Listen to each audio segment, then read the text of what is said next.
Welcome to The Source, where we combine the headlines with in-depth conversations with the newsmakers themselves. I'm Pinky Webb. Today on the program, an ayuda for all, economic charter change, and a Department of Overseas Filipinos. Will these measures see the light of day at the Senate? Also, the government is all set to vaccinate millions of essential workers, and a proposal to exempt fully vaccinated individuals from mandatory quarantine. And later, the 2022 national elections heats up. A Ping-Lacson Tito Sotto in the works. Senate President Tito Sotto joins us live.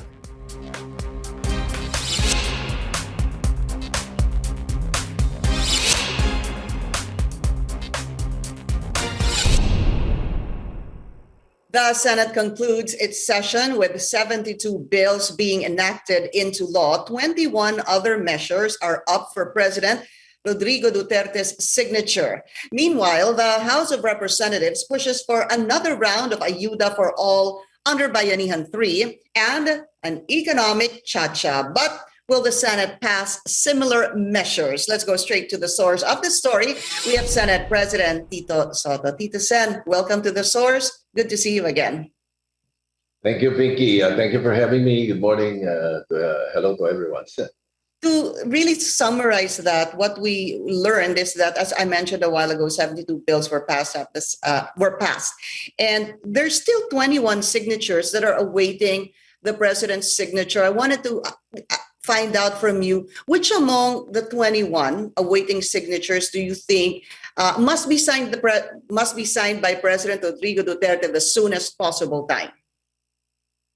Oh, well, if I'm not mistaken, most of the bills that are pending for the president's signatures are local bills. Most of them are local bills. The new hospitals or upgrading of hospitals and additional hospital beds. The more important ones, I understand, are already signed. I see. Okay, so now, that's good to hear. There are very important bills that are still pending. And that is the reason perhaps that many think that it is already awaiting the president's signature. But like, for example, the Retail Trade Liberalization Act, which is a very important bill, is still pending in the bicameral conference committee. So it's still awaiting the House conference with the Senate conference also. And then still pending on second reading in the Senate is the Foreign Investments Act. Yes. And also the Public Service Act.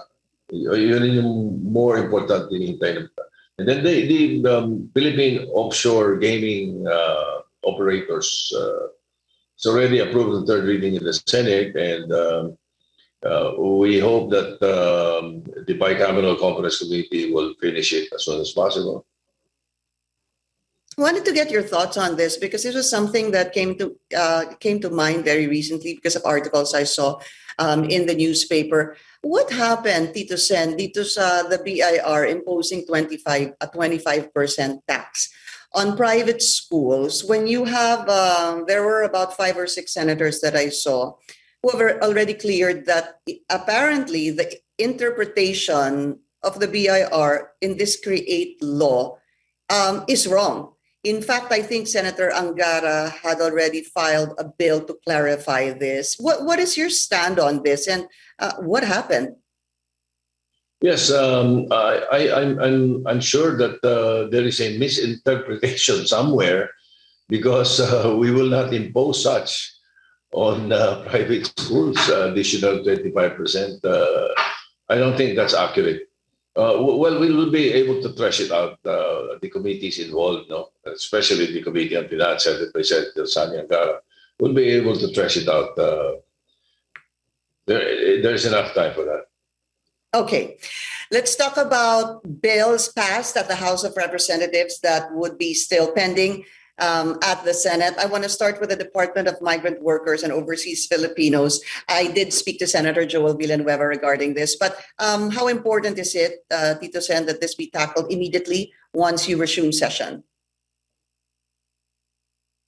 Yes, it's on second reading. It's in the period of interpellations, but um, most of the members of the Senate are in favor, if not all. Now, I think this is a bill that works towards the proposal of a right sizing in government.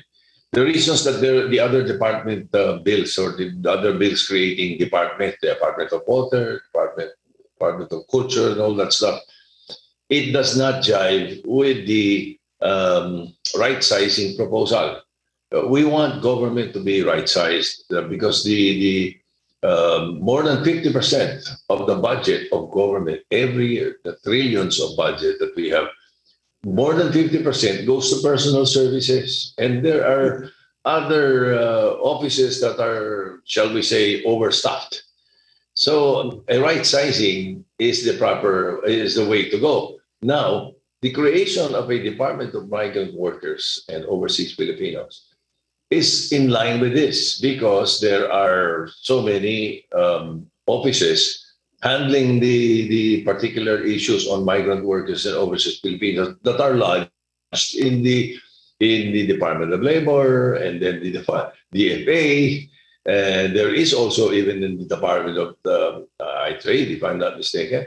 And then the OWA, the POEA, with the creation of the Department of Migrant Workers and Overseas Filipinos, it will all be lumped into one. It will become one department, focused, and it will no longer create additional worries and problems from the other departments. So we practically right-size it, but addressing the issues of the overseas Filipinos. So do you think, Tito Sen, na makakatulong ho talaga ito para to better assist Filipinos abroad? Because hindi ba? Because dati kapag merong problema yung ating overseas Filipinos, sometimes, sir, hindi po nila alam saan sila pupunta. Sinong tatawagan nila? Anong departamento ang pupuntahan nila? Precisely. Yun mismo that you hit the nail on the head. That's how it is. Sometimes there are issues that are connected to their work. And do they go to the Department of Labor, to the OWA, to the POEA, to the DFA, who has an embassy or a consulate in the area where they are in?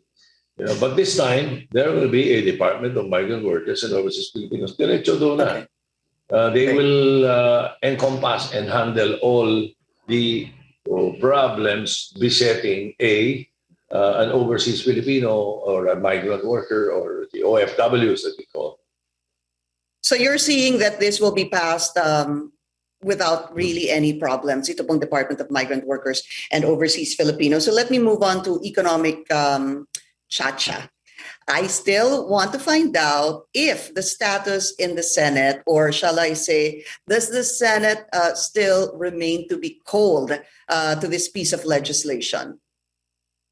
Well, the joint resolution was recently transmitted to us, the one that was passed by the House of Representatives. I think you're pertaining to that, the economic issues that they are addressing. Is that what you're pertaining to? If that's the one, yes, we have just received it. I referred it to the Committee on Constitutional Amendments and Revision of Laws. And we will be able to tackle it after the SONA. There was not enough time to tackle it last week. Mm-mm. Pero kayo po, personal stand on this, considering that this has to, at some point, if it is passed, coincide, there has to be a plebiscite during the 2022 elections for this to be passed po. So, palagay niyo kayo, yung personal stand niyo, panahon ho ba, the timing of this economic chacha, is it right or not? This is a better on a personal note, no? This has a better chance of passing instead of a chacha. I personally am not in favor of a charter change. So if we're talking of amendments to the charter and very focused on economic provisions alone, it stands a better chance of passing in the Senate. And I myself, I will agree. as long as it's addressing the economic issues. Then again, we have enough time to tackle it, really. We should not be rushing it. We can discuss it well, because after we pass the retail trade liberalization, or after the President signs it into law, and then we also pass the Public Services Act and the Foreign Investments Act, those three Kailangan pa ho laws ba to? might be able to address what the economic cha-cha provisions want to address. We'll know by August or September. Now, if it does not, and we still are able to tackle it, during my last conversation with Speaker Velasco, he was thinking that if ever, at the worst, perhaps January or February next year would be the deadline for us to agree on the joint resolution addressing the economic provisions of the Constitution. Because if ever we do agree, and whatever points we tackle, it can be included in the 2022 elections in a plebiscite. Because whatever we do there, definitely it will need a plebiscite. So it will not boil down to just Congress. I think that would alleviate the worries of some of our countrymen who are thinking na baka kung ang pinag-usapan namin, yun na lang, yun na. It's up to them also. It will be included in a plebiscite, and therefore they can vote it down if they do not agree. I just want to do a quick follow-up on that, which I hope you can explain to me. I'm not sure if I heard or read that you're the one who said this, but if such provisions can be done through the normal process of passing a bill and enacting this into law, why go to a charter change? Why don't we? Bakit pa ho kailangan ang cha-cha, yung tinatawag na economic cha-cha, kung pwede naman pong normal piece of legislation ang pagdaanan po nito? Yes, that is precisely what the three bills that I mentioned are addressing. The Foreign Investments Act, the Public Services Act, and the Retail Trade Liberalization Act. So that's precisely what we're doing. But if in the event that these are enacted and it is not enough, it's still addressing a joint economic provision amendment, not a cha-cha, economic provision amendment, like including a phrase in the Constitution that says, unless provided by law. All right? That alone, that line alone, if you include it in the Constitution, will still need a plebiscite. Okay. All right. Tito Sen, we need to take a very short break. The Source will be right back.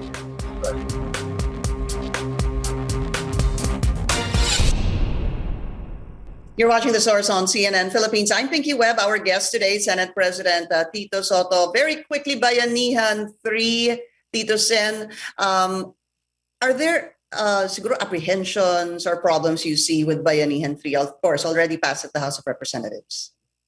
There is a Bayanihan to Heal as One bill in the Senate. It more or less it's the same as the Bayanihan 3. But there are just, I think, one or two provisions that are not in the Senate version, and that is the a certain number of billions for pensions, for military pensions. I think the House committee was trying to solve that problem also, that by including it in Bayanihan 3. Because as you may know, or some of our countrymen may know, the budget of the pension program of the Armed Forces of the Philippines next year will be larger than the budget of the Armed Forces of the Philippines. That's a problem that we have to tackle also. No? So I think they're trying to incorporate it there. But we will be, well, there are already at this time some senators saying that it is gerrymandering. and we cannot include another topic. A law, Constitution says there always should be one topic in every law. So in the Senate version, it is not there. Okay, but the Bayanihan to Heal as One Act is pending. It is in the committee level. But I think we will elect to extend the Bayanihan 2 to December 2021. Instead of expiring June, we can do that in July. Now, why do we think it is better to just extend?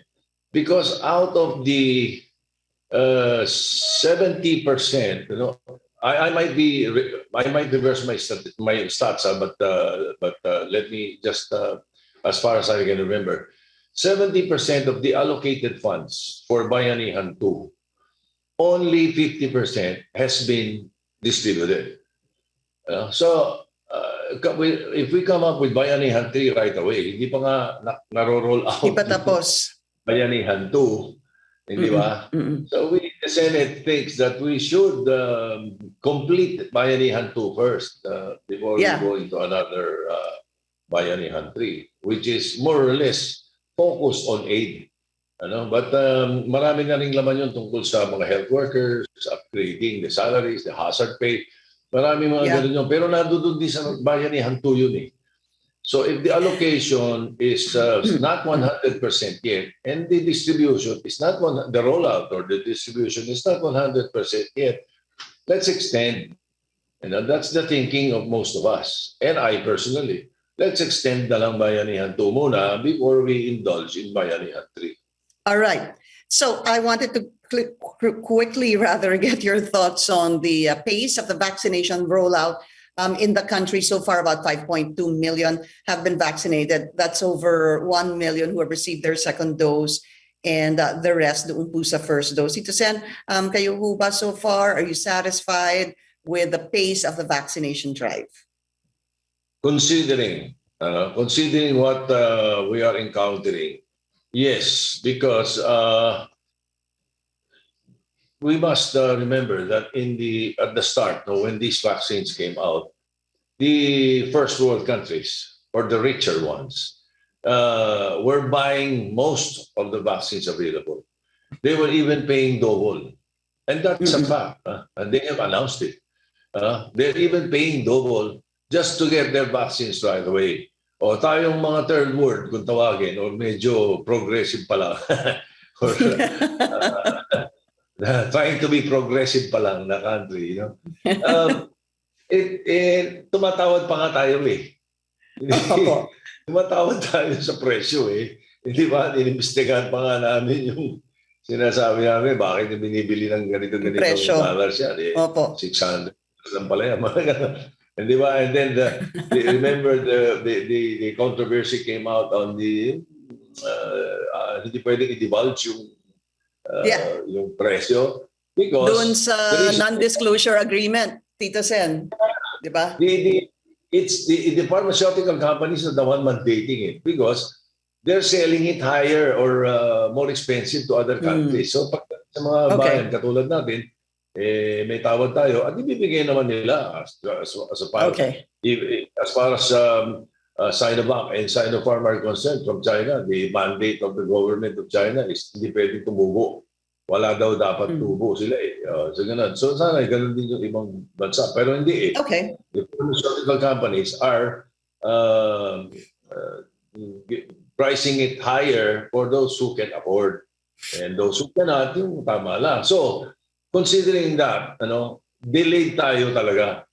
Delayed ang pagdating sa atin. So ngayon pa lang na nag-roll out tayo at marami-rami na rin ito, especially itong nasa A4 na, baka mag-A5 pa nga, at saka doon sa mga sinasabi namin doon sa mga gusto magpabakuna, bakuna nyo na. Kasi may mga ayaw eh. Merong mga nakalista ron sa A1, 2, 3, 4 na ayaw. O hindi may gusto. Di ba? So, bottom line, if you ask me, yes, on a scale of 1 to 10, am I satisfied with the way it's being done? Siguro on a scale of 1 to 10, I'd say a 7. All right. Okay. We need to take another short break. The Source will be right back.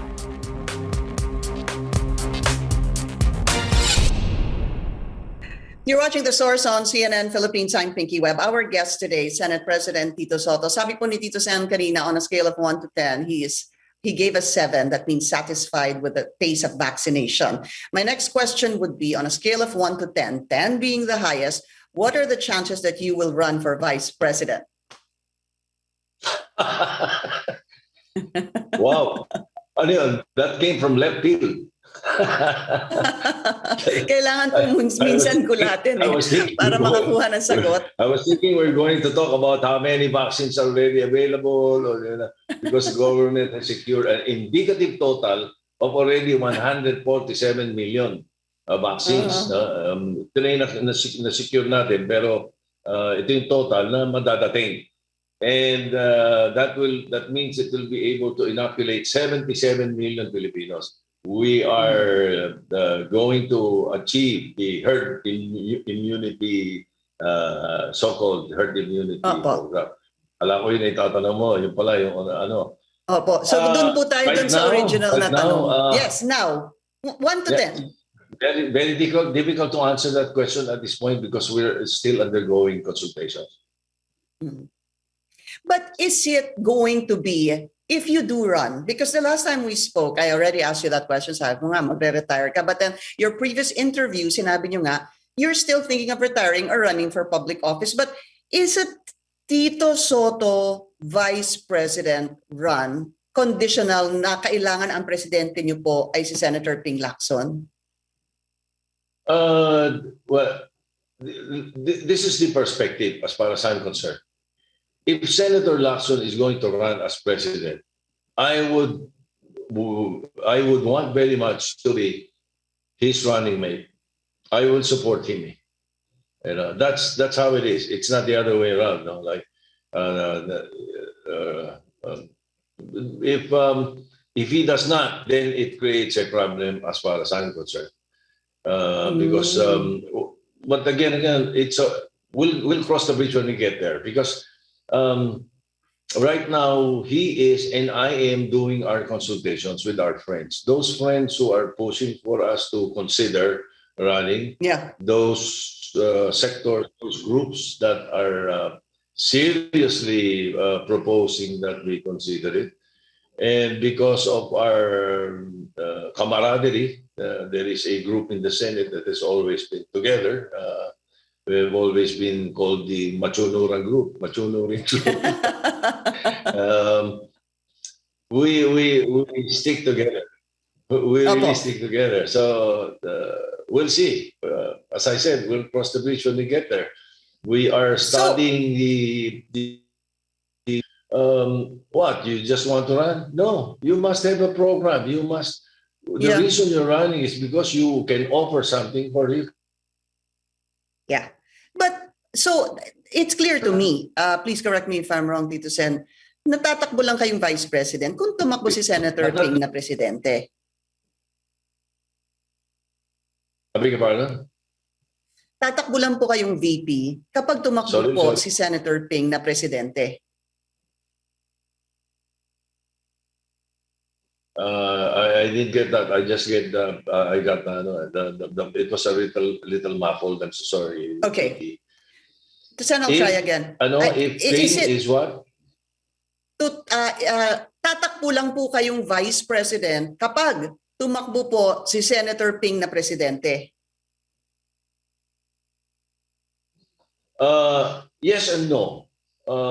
If he runs for president, I will support him, and most probably I will be his running mate. If he does not run, I'm still thinking of the possibility of running. You see, I have a program for the vice president's office at this point. That is the reason that I'm entertaining the proposals of groups or sectors that are asking that I consider it. Tito Sen, is the possibility of President Rodrigo Duterte running as Vice President, would that make you think twice? Or it doesn't matter, tumakbo man si Presidente o hindi. Kapag tama po ang nakikita ninyong future ninyo sa pagtakbo bilang Vice Presidente, itutuloy niyo po yon whether the President runs as Vice President or not. If I do decide to run as Vice President and I have a complete program on why, the other candidates who would want to offer themselves as Vice President will not have any bigot on my resolve. I see. I'm offering myself, and I will offer myself because I have this program that I want to do, and I will do for the country. That I know will be effective. Now, whoever offers himself also to run, that's fine with me. I have no problem with that. I don't think that will be, as I said, it does not have any bigot on my result. However, though, do you see, because pinag-uusapan po ito, I guess this is my last question, any problems or legal issues with President Duterte running as Vice President? Because Senator Gordon had already aired his sabi po niya, this could be not allowed or illegal under, I think it's Section 4, Article 7 of the Constitution. Do you have a personal stand on that? Well, if we do look at it that way, there are scenarios that might eventually happen, and it might violate the Constitution. That's my thinking right now. I'm not saying that it will violate. I'm not saying that it's allowed. What I'm saying is, what if a president wins as Vice President, and then the president resigns? Correct. Or something happens to the incumbent president? The former president, who is Vice President, becomes president. Does that violate the Constitution? That's a very good question to ask the constitutionalists, I think. And that's how I look at it right now. Tito Sen, that was also brought up. Sabi nga nila, kapag may tumakbong presidente, kasama si Pangulong Duterte, at mag-resign siya, for whatever reason or another, the Vice President automatically becomes the President. In other words, Vice President Duterte, if he wins, will automatically become President. And that's a question nga that should be raised as Section 4, Article 7 of the Constitution. All right, Tito Sen, we don't have time anymore. Again, I would like to thank you for your time, and of course, I wish you luck. All right, thank you very much. My pleasure. Thank you. And thank you for joining us here on The Source. I'm Pinky Webb. You're watching CNN Philippines.